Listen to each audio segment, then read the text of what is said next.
días, doctor, y a todos los presentes. Hoy vamos a hablar acerca de la triquinosis. Triquinosis es una infección parasitaria causada por el género de Trichinella, sobre todo de la especie de Trichinella stiralis, que habita mayormente en todo el mundo. Este parásito se encuentra disperso en todas partes, en todo el mundo, desde las regiones cálidas hasta las regiones donde hay menor temperatura, o el Ártico. Vamos a hablar acerca de la morfología.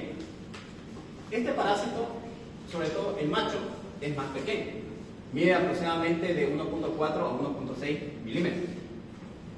La hembra, al ser un poco más grande, tiene a medir un tamaño de 3 a 4 milímetros.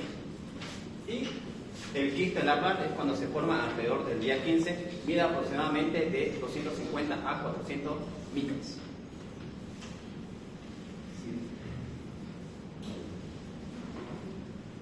Aquí pueden ver las diferentes especies de Trichinella.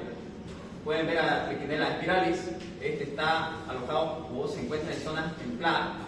Afecta más al hombre. Después a Trichinella pseudospiralis. Este se caracteriza por no formar quistes. Después tenemos a Nelsoni. Este sobre todo habita en las zonas tropicales de África. Y su reservorio principal es la hiena. Recordemos que la hiena es un carroñero y tiende a comer material, es decir, carne de descomposición de otros animales. Luego, Trichinella nativa del Ártico resiste a la congelación, y más que todo se puede encontrar en los pozos polares, mariscos, moluscos, y también puede llegar a afectar al hombre de forma accidental. Claro, ¿no? El hombre trabaja, ¿no?, por las zonas pesqueras, por esa región, y tiene a afectar, y más que todo se caracteriza por diarrea prolongada. Y Britol, sobre todo más que todo se encuentra en Europa, y su reservorio principal es el sol. Bien, vamos a explicar acerca del ciclo de vida. Como sabemos, el cerdo, al ser un animal omnívoro, tiende a comer de todo lo que se encuentra a su alcance, ¿no? Tiende a comer de frutas frescas hasta carne en descomposición de otros animales. Aquí se puede ver el cerdo está ingiriendo, por ejemplo, la carne en descomposición. En este caso, o el ratón también puede ser reservorio, ¿no?, de este parásito. Una vez que ingiere el cerdo,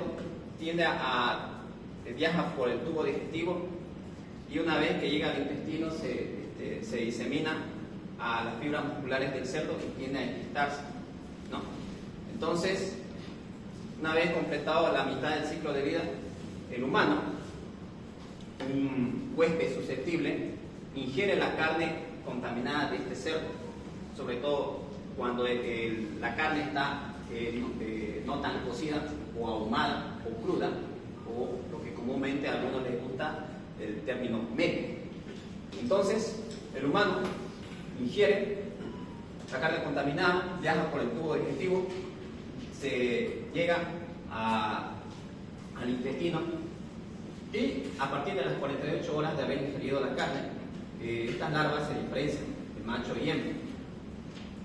Y sobre todo la hembra copula en el lumen intestinal, es decir, en el intestino, en duodeno y ayuno. A partir del tercer y quinto día, este parásito, sobre todo la hembra, tiende a depositar nuevas larvas, alrededor de 1500 larvas, mientras que el macho es liberado por la deposición. A partir del día 6-7, el parásito se va, las nuevas larvas se van a diseminar por los capilares linfáticos y venosos, y estos posteriormente se diseminan por todo el cuerpo, llegando a las fibras musculares. Alrededor a partir del día 15, estas larvas se empiezan a encapsular formando el quiste larvario. y al cabo de un año algunos quistes se tienden a encapsular. ¿Sí? Ahí claramente se puede ver las etapas de desarrollo. Las larvas se liberan tras la ingestión de carne de cerdo cruda o mal cocida. Y los adultos, lo que acabo de mencionar, a las 48 horas se diferencian en machos y hembras, y estas copulan en el lumen intestinal, mientras que los machos son eliminados por la deposición. Las nuevas larvas o embriones son larvas recién nacidas y se liberan entre el tercer y cuarto día. Y el quiste, y se puede ver, la invasión de la musculatura esquelética comienza alrededor del día 7 y la calcificación de estos alcanza aproximadamente un año. Bien, aquí se va a ver el ciclo doméstico y el ciclo selvático. Básicamente, en resumen, el ciclo doméstico es cuando el cerdo adquiere la infección, y es en este caso la ingestión de ratas. Y esto más que todo suele suceder en sitios, en áreas rurales, donde no hay mucha control sanitario por parte de los piscicultores, por ejemplo, piscicultores. Y en el ciclo selvático ocurre entre carnívoros, que se alimentan de presas vivas o de cadáveres de otros animales, en este caso la hiena. El hombre es un uspero accidental. En África tropical habita Trichinella nelsoni, lo acabo de mencionar, y en el Ártico se han encontrado Trichinella nativas en lobos, osos, morsa y foca. Cabe recordar como dato interesante también, Trichinella spiralis puede estar alojado en gatos hasta en caballos, pero como en nuestro medio no lo solemos consumir, hasta donde sé.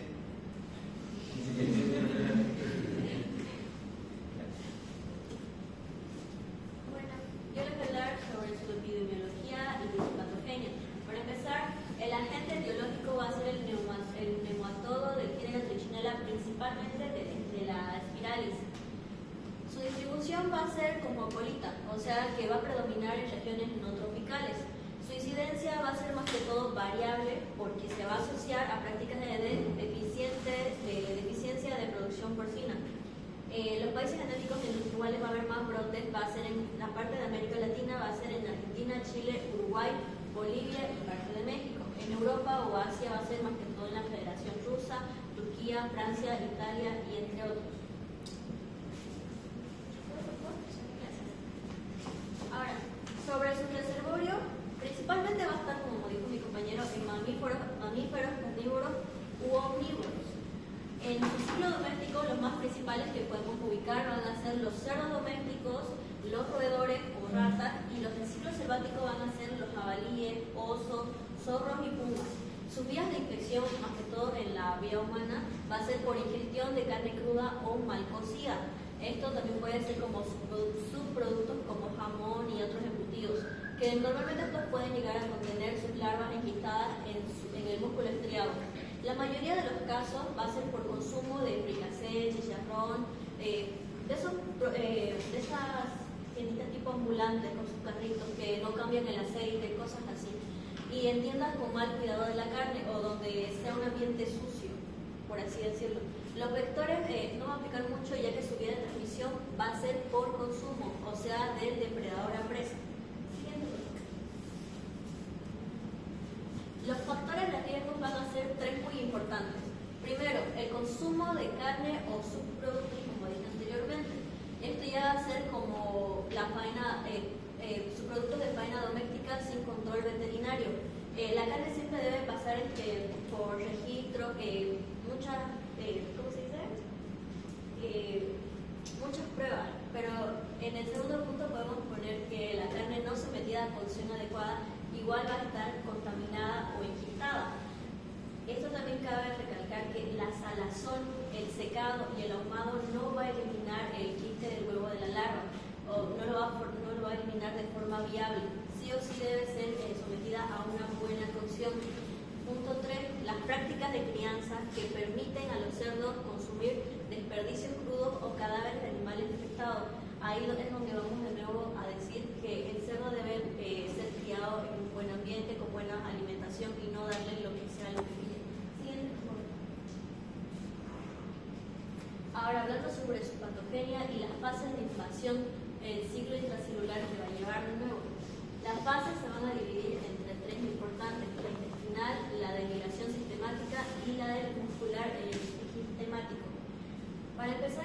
intestinal va a estar localizado en la mucosa del intestino delgado.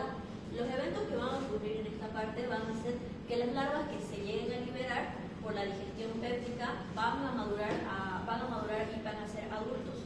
Las hembras, como bien dijo, van a parir larvas y van a hacer viviparismo. La manifestación que va a llegar a adoptar van a ser síntomas gastrointestinales como diarrea, náuseas, y esto va a ser ocurrido en la primera semana. Ahora, en la fase 2 de la migración sistemática va a estar localizado en el sistema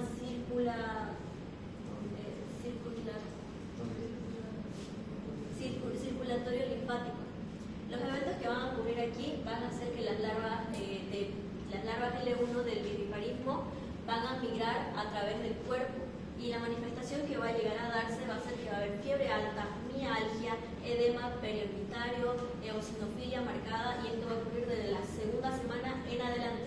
Ahora, en la tercera fase, que va a ser la muscular, el enquistamiento, va a estar localizado en las células del músculo estriado. Los eventos que van a ocurrir va a ser que las larvas que las L1 van a penetrar las miofibras, van a transformarlas en células nodrizas, formando así la cápsula o un quiste. Las manifestaciones que se van a dar en este tiempo, que van a ser mialgias persistentes, la debilidad, complicaciones graves, miocarditis, encefalitis, y esto va a ser si es que lleguen a invadir órganos vitales.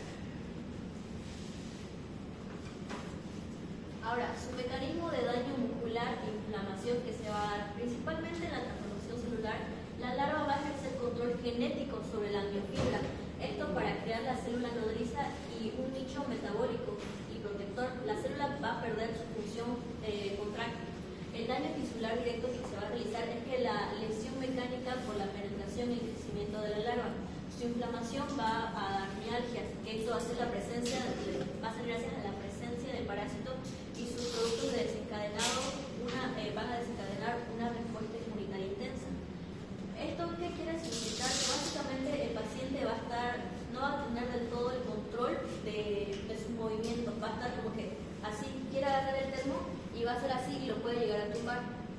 Ahora, sobre la inflamación de la mialgia también podemos hablar de que la infiltración va a llegar a darse una infiltración masiva de eosinófilos, que esto va a ser un signo de diagnóstico.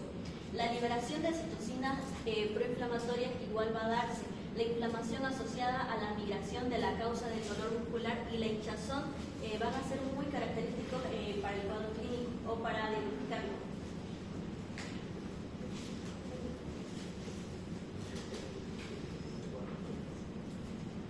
Buenos días, voy a hablarles sobre el cuadro clínico. Como sabemos, la triquinosis es una enfermedad zoonótica causada por el nematodo del género Trichinella. Es importante saber que los síntomas son muy variables, puede incluso confundirse con una gripe leve, y también hay que saber que la gravedad de la enfermedad va a depender de la dosis infectante consumida, es decir, de la cantidad de larvas que vamos a consumir en la carne contaminada. La secuencia de los síntomas no es aleatorio, sino que tiene tres fases clínicas que están relacionadas con el ciclo biológico del parásito. En la primera fase tenemos la fase intestinal o de invasión. Aquí nosotros, al ingerir la carne contaminada en el intestino,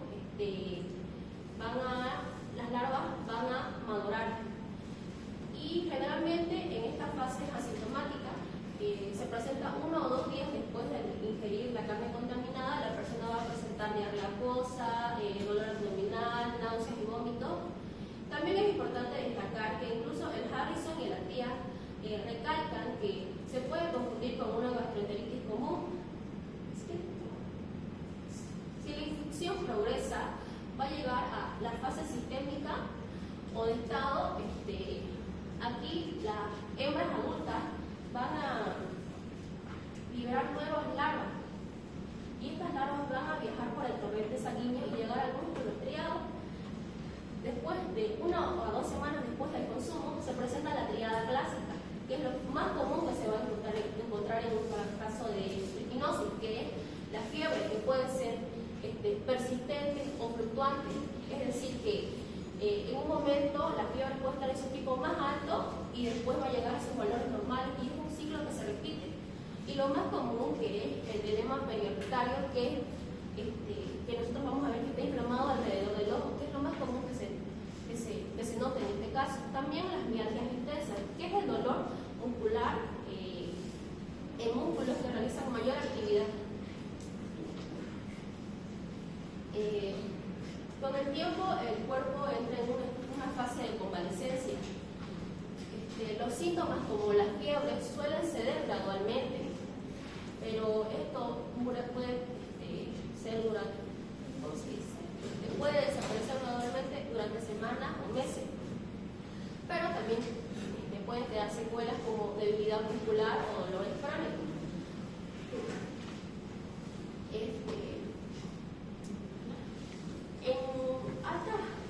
Cuando nosotros consumimos alta carga de estas larvas, como se dijo anteriormente, la enfermedad puede ser más grave, como la miocarditis, encefalitis y neumonitis.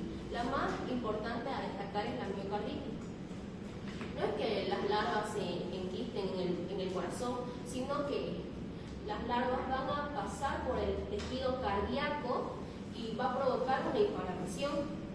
¿Qué va a producir esto? Va a producir taquicardia, insuficiencia cardíaca, arritmia e incluso puede ser la principal causa de muerte. También tenemos la encefalitis, que cuando las larvas logran llegar al sistema nervioso central van a producir inflamación. Nuestro paciente va a tener convulsiones, puede llegar a dificultad para hablar, para moverse, va a tener cefalea intensa, confusiones, como ya dije. También está otra enfermedad, la neumonitis, que es la combinación del daño larvario en el tejido pulmonar y frecuentemente asociado a la afectación de los músculos respiratorios como el diafragma. Las manifestaciones que se van a encontrar son la tos, disnea e insuficiencia respiratoria.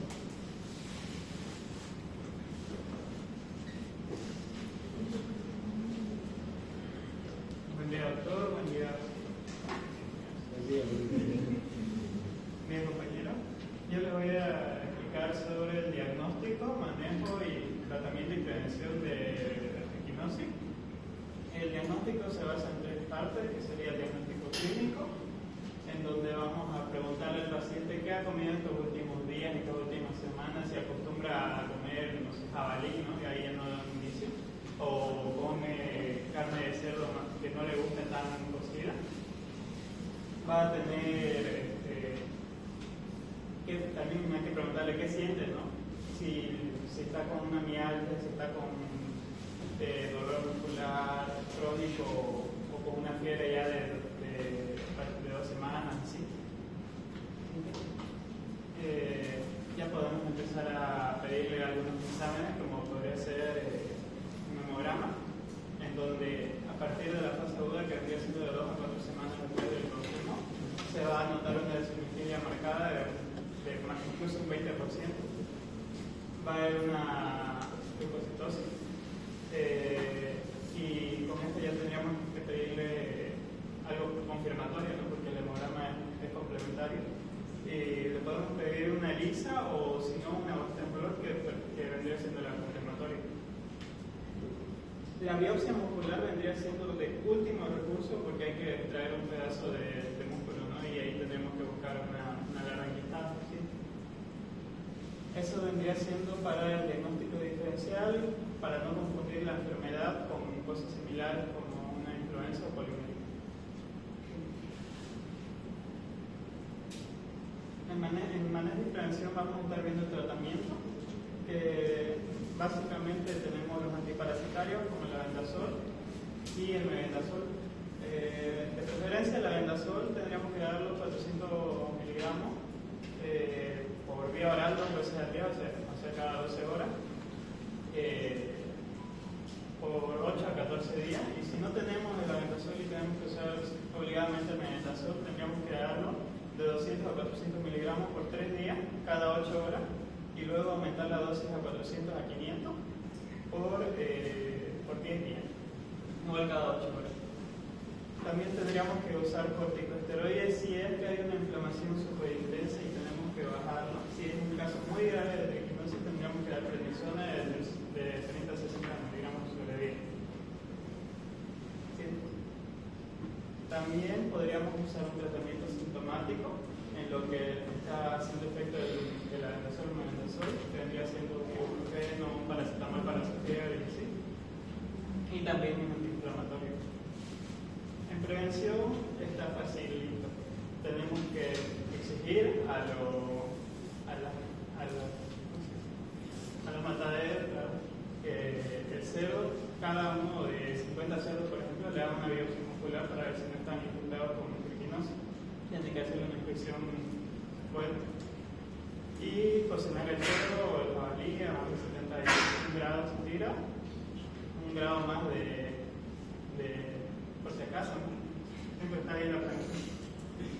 Y educación sanitaria, no decirles no coman cerdo ahí crudo, que eso es solo para la carne de res.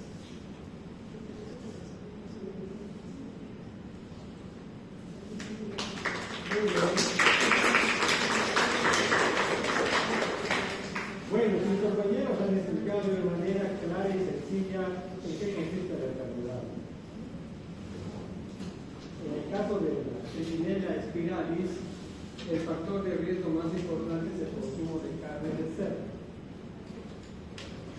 Tiene que estar bien cocido. Eso es lo más importante. Entonces, los viernes, cuando hay caras, hay que ver si está bien cocido y que tenga un buen nivel de sal y de limón. Entonces, es importante. Obviamente, las autoridades de salud, las autoridades del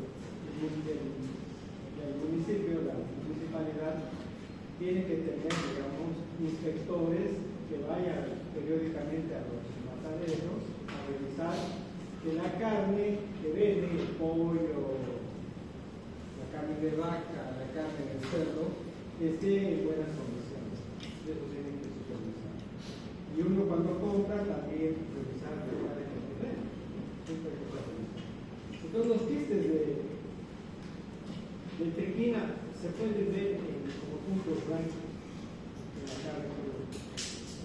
Entonces ustedes al comprar la carne y observan eso, ven los puntos blancos, ya saben que es de triquina y que no hay que comprar esa carne.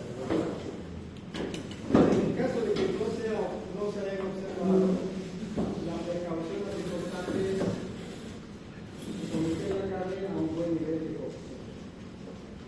Su cocción dice 71 grados, entonces eso significa que la carne se bien cocida. ¿De acuerdo? Y eso es lo más importante. En cuanto a la clínica, las tres fases que me han dado son muy importantes. La fase de, como el parásito ingresa por el intestino, el paciente va a tener síntomas digestivos, sobre todo dolor y diarrea.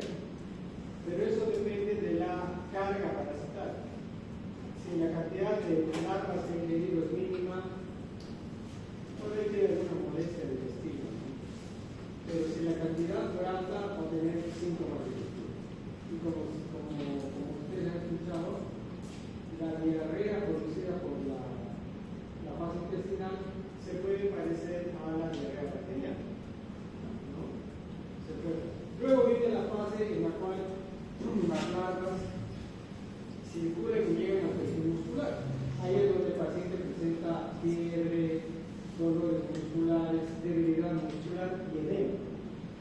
Entonces, el hinchazón del tejido periocular es consecuencia de la infestación de los músculos extraoculares. ¿Cuántos son los músculos extraoculares? ¿Cuáles son los músculos extraoculares?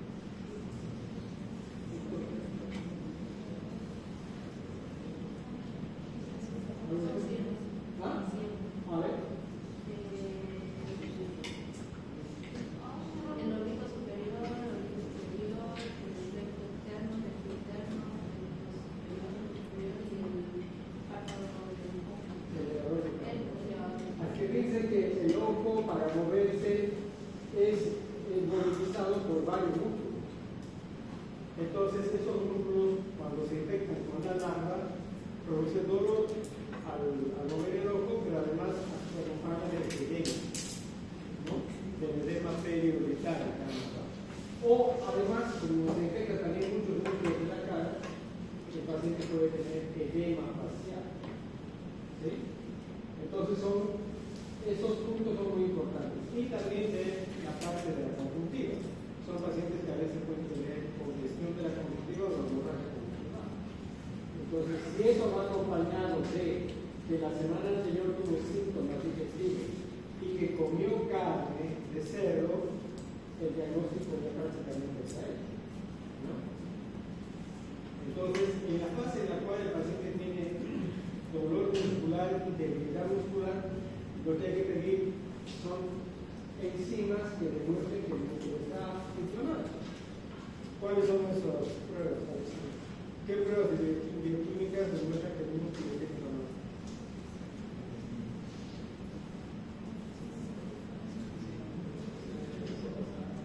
Acético de integración magnética. ¿Usted?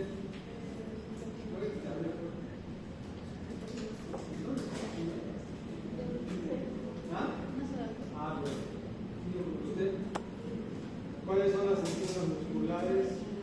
Las enzimas que demuestran que el músculo está inflamado. Ya. Esa tarea. Entonces la tarea es qué enzimas aumentan cuando el tejido muscular está inflamado, cuando hay una miositis. Entonces se tienen que repasar en su clase de fisiología y en la clase de bioquímica. ¿De acuerdo? Lo que piden esas pruebas, está elevado, entonces está confirmado que el paciente está con una miositis. Y la causa probable es, haciendo un análisis retrospectivo, el consumo de la carne de cerdo. ¿De acuerdo? Si el daño muscular, si el proceso inflamatorio es muy importante, o el paciente tiene mucho daño en los músculos musculares, ya se puede utilizar corticoides, además de usar el antiparasitario que puede ser albendazol o mebendazol. ¿Qué prueba de laboratorio se puede pedir? ELISA para disminuir la espiral. El Western Blot no lo tenemos disponible todavía en Santa Fe, pero se puede pedir en algunos laboratorios el ELISA para IgM contra triptófano. ¿De acuerdo? Ahora, en infecciones más graves, cuando la carne del cerdo tenía mucha larva, el paciente puede desarrollar encefalitis, neumonitis y lo más grave, la miocarditis.